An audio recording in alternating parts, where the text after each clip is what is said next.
D'ailleurs, tiens, la complicité des pays arabes, c'est quoi? C'est comment? Ça veut dire quoi d'ailleurs, pays arabes? De quelle arabité on parle? Politique, stratégique, identitaire? En tout cas, cette arabité qui viendrait définir un mélange de proximité géographique, historique, culturelle, et qui aurait fondé un espèce de soutien certes irrégulier, mais plus ou moins partagé à la cause palestinienne, semble aujourd'hui presque entièrement dissoute. Déjà affaiblie depuis des années, elle a été définitivement balayée par la dynamique de normalisation entre Israël et certains États arabes. C'est comme ça que le 12 juin dernier, l'Égypte a bloqué, réprimé, empêché une marche pacifique qui avait réuni des gens du monde entier pour tenter d'ouvrir le point de passage à Rafah et laisser passer les camions d'aide humanitaire. Bienvenue dans un nouvel épisode de Gens de France.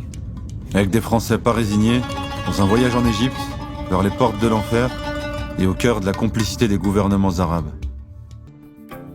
L'Égypte a pendant très longtemps été un des pays arabes les plus influents.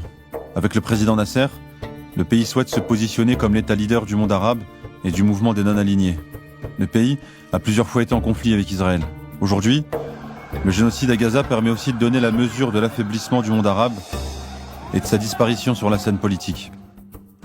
La complicité des pays voisins, des alliés historiques, leur indifférence, leur complaisance, tout ça, c'est pas arrivé au hasard comme ça. Mais au contraire, au bout d'une méticuleuse stratégie politique. D'un processus qui a visé le démantèlement de toutes les forces arabes de la région.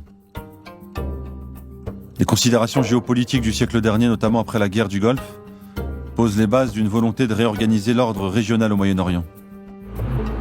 L'invasion de l'Irak en 2003 est présentée comme un premier pilier du projet. Renverser un régime dictatorial pour permettre la construction d'un État démocratique.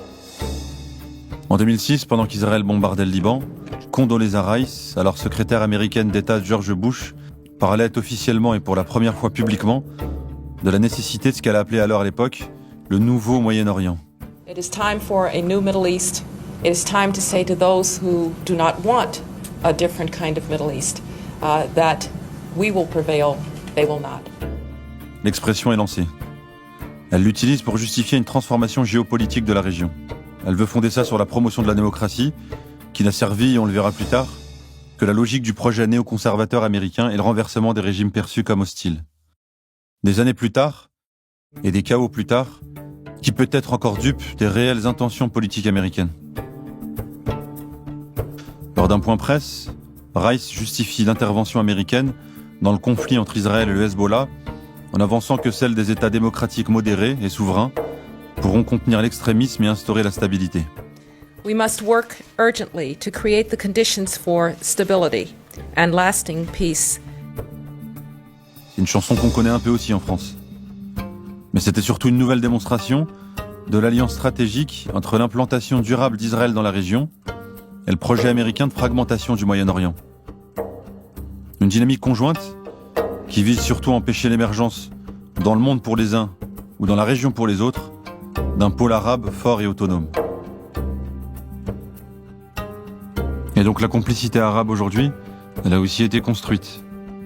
C'est une impuissance qui a été programmée depuis des décennies.